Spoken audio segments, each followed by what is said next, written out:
सभी लोगों को प्रणाम। आज रामायण आगे की।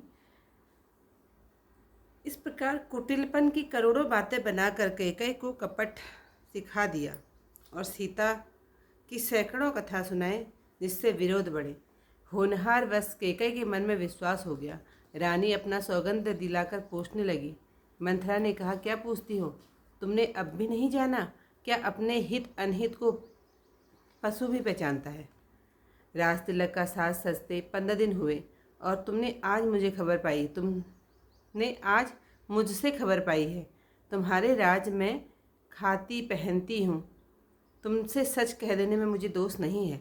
जो मैं कुछ झूठ बात बनाकर कहूँ तो विधाता मुझको दंड दें। राम को जो कल तिलक हुआ तो समझ लेना तुम्हारे लिए ब्रह्मा ने विपत्ति का बीज बो दिया है।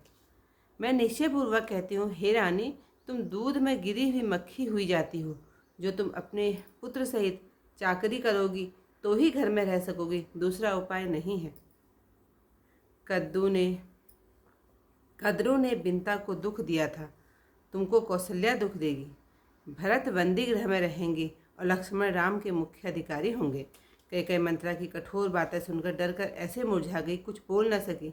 शरीर पसीने से भीग गया और केले की भांति भांति कांपने लगी।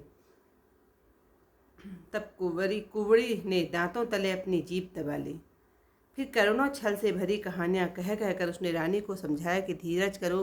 कैकई का भाग्य पलट गया। कुचाल उसे प्यारी लगी। वह बगुली को हंसनी मानकर सराहने लगी। कैकई ने कहा, सुन मंथरा, तेरी बात ठीक है। मेरी दाहिनी आंख नित्य फड़कती है। मैं प्रतिदिन रात को बुरे सपने देखती हूँ, परंतु अपने अज्ञान से बस तुमसे नहीं कहती। हे सखी, क्या करूँ? मेरा तो सीधा स्वभाव है। मैं दाया बाया कुछ नहीं जानती। मैंने तो अपने चलते आज तक किसी का कुछ नहीं बिगाड़ किया, तो फिर किस पाप से एकाएक विधाता ने मुझको दुसह दुख दिया है? मैं मैके में जाकर भले ही अपना जन्म बिता लूँगी, परंतु जीते जी सौत की चाकरी नहीं करूँगी। शत्रु के बस में रहकर विधाता जिसे जिलाता है, उसका मरना ही भला है। रानी कैकई ने बहुत प्रकार से दीन वचन कहे। उन्हें सुनकर मंथरा ने त्रियाचरित फैलाया। मंथरा ने कहा, हे स्वामिन, मन में ओछापन लाकर ऐसा क्यों कहती हो? तुम्हारा सुख सुहाग दिन दुना बढ़ता रहे। जिसने तुम्हारा ऐसा बुरा विचार, वही उसके अंतिम फल पावेगी। हे स्वामिन, जब से मैंने इस कुमत को सुना है, तब से मुझे दिन की भूख है और न रात की नींद। मैंने ज्योतिषियों से पूछा तो उन्होंने रेखा खींचकर कहा कि भरत जी राजा होंगे। यह सत्य बात है। हे महारानी, तुम करो तो मैं उपाय बता दूं। राजा तुम्हारे बस में ही हैं। कैकई ने कहा, तेरे कहने से मैं कुएं में कूद सकती हूँ, पुत्र और पति को भी छोड़ सकती हूँ। मेरा बड़ा दुख देखकर तुम मुझसे कह रही हो कि तो अपनी भलाई के लिए उसे क्यों नहीं करूँगी। मंथरा ने कैकई को बलि का पशु बनाकर कबुलवा कर छत की छुरी अपने हृदय रूपी पत्थर पर पहनी की। कैकई अपने समीप आने वाले दुख को कैसे नहीं देखती। जिस प्रकार बलि का पशु हरी घास चढ़ता है, मंथरा की बात कर सुनने में कोमल है, परंतु अंत में कठोर है, मानो शहद में विष घोल देती है। दासी कहती है, हे स्वामिन, वह याद है कि नहीं? तुमने एक कथा मुझसे कही थी। जो 2 वरदान राजा के पास धरोहर है, वे आज मांग लो। वे मांगकर अपने हृदय को शांत करो।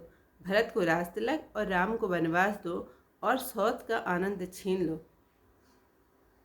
राजा तम जब राम की सौगंध खावे, तब वरदान मांगना, जिससे वचन न चले। आज की रात बीत जाने पर काम बिगड़ जाएगा।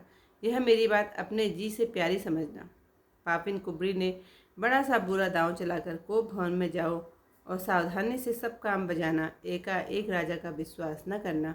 ये आज का अध्याय यहीं पर समाप्त हो गया। इस कथा को सुनकर एक बात याद आ रही है कि अगर कभी भी दूसरे की बातें सुनोगे, गलत बात है, सुनो लेकिन करो अपने मन की। कभी ऐसा नहीं होता, कभी कभी दूसरा भी अच्छा नहीं सिखाता है, कभी दूसरे की बुराई ही सिखाता है, वो भले ही कितना अच्छा क्यों न हो। कभी कभी दूसरे की बातें नहीं सुन करके अपने घर में कलह नहीं करना चाहिए। ये एक आम जीवन में भी हो सकता है। ये तो चलो भगवान की कथाएं हैं, भगवान के घर से चली आ रही है कि कहीं ना कहीं आदमी का दिमाग पड़ता है, लेकिन ये हमारे जीवन में भी होता ही है कि हम दूसरे की बातें सुनते हैं, उसके अपने घर में कलह करते हैं। तो इसलिए नहीं करना चाहिए कभी भी ऐसा। अब आगे की कथा चौपाइयों के साथ इस कथा को समाप्त करूँगी। भावी बस प्रीति उर आई, पूछ रानी पुनि सपत दिवाई। का पूछहु तुम अवहु न जाना, निज हित अनहित पशु पहिचाना। भयो पाख दिन सजस समाजू, तुम पाई सुधि मोहि सन आजू। खाइय परिहइ राज तुम्हारे, सत्य कहे नहीं दोष हमारे। जो सत्य कछु कहब बनाई, तो विद्ये हमहि सजाई। राम हित लग काल जो भयहु, तुम कहो विपति बीजु विधि रहूँ। रेख कचाए कहूँ बल भासी, भामिनि भयहि हूँ दूध कई माखी। जो सुत सरहित करहु सेवकाई, तो घर रहु न आन उपाय। कद्रु विनतहि दीन दुखु, तुम्हि कौशला देव। भरत बंदी गृह सिंहि, लखन राम के नेव। कई सुता सुनत कटुबानी, कह न सकहि कछु सहमि सुखानी। तन पसेउ कदली जिमि कापी, कुंवरि दसन जीव सब सापी। कही कही कोटिक कपट कहानी, धीरज धरहु प्रबोधि सिरानी। फिरा करम प्रिय लागे कुचाली, बकहि सराहे मानि मराली। सुनु मंथरा बात पुर तोरी, दहिनी आँख नित फर कई मोरी।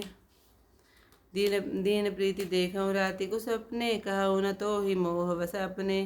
काह करो सके सुध सुभाऊ, दाहिन बाम न जानऊ काऊ। अपने चलत न आजु लगी, अन भल का हुक कीन्हा। कही अग एक ही बार मुही, दे दुसा दुख दीन। नेहर जन्म भर वरु जाई, दियत न करबि सबति सेवकाई। अरि बस देव जियावत जाहि, मरनु नीक ते जीवन चाहि। दीन वचन कह बहु विधि रानी, सुनि कुंवरी ते माया ठानी। अस कस कहु महिमानी मन ऊना, सुख सुहाग तुम कहो दिन दूना। जय राउर अति अनभलता का, सोई पाए यह फल परिपाका। तब जय कुमद सुना मैं स्वामिनि, भूख नवासर नींद न जामिनि। पूछो गुनि न रेख तिन खाची, भरत बुआ न हो यह साची। भामिनि करहु न कहो पाऊँ, है तुम्हारी सेवा बसराऊँ। परऊँ कोप तो वचन परा, सकहु पूतपति त्यागी। कहसि मोर दुख देखि बड़ा, कस न करब हित लागी। कुंवरी करी कबुली कह कही, कपट छूरी उर पाहन टेहि। रखैन रानी निकट दुख कैसे, चरहि हरित तिन बलि पशु जैसे। सुनत बात मृदु अंत कठोरी, देखी देती मनहु मधुमाहुर घोरी। कहि चेरी सुधि अहै कि नाही, स्वामिनि कहे कथा मोहि पाही। दुई वरदान भूप सन थालती, मागहु आज जुड़ावहु छाती। सुतहि राजु रामई वनवासु, देहु लेहु सब सबति हुलासु। भूपति राम सपत सब जब करहि, तब मागे सुजई वचन न डरहि। होय अकाल आजु निज बीते, वचन मोर प्रिय मानेहु जीते। बड़ कुघातु करी पात किन्ही, कहे सिकोप गृह जाहूँ। काजू सवारे सजग सबू, सहसा जनिपति आऊँ। सियावर रामचंद्र पद जय शरणम। शंकर हरि ओम जय जय सिया राम। मंगल भवन अमंगल हारी, उमा सहित जय जपत मुरारी। आज का अध्याय पर समाप्त करती हूँ। कथा को ध्यान से सुनोगे तो कई चीज़ें समझ में भी आती हैं कि हमने किस तरीके से क्या करना चाहिए। हो सकता है कि ये सब चीज़ें भगवान के घर से रची हुई आई हैं, तो एक मनुष्य स्वभाव है, जब भगवान के घर में सब कुछ हो सकता है तो हम तो एक आम ही मनुष्य हैं, तो क्या कह सकते हैं कि क्या हम कर सकते हैं करके। आज का अध्याय पर समाप्त। धन्यवाद।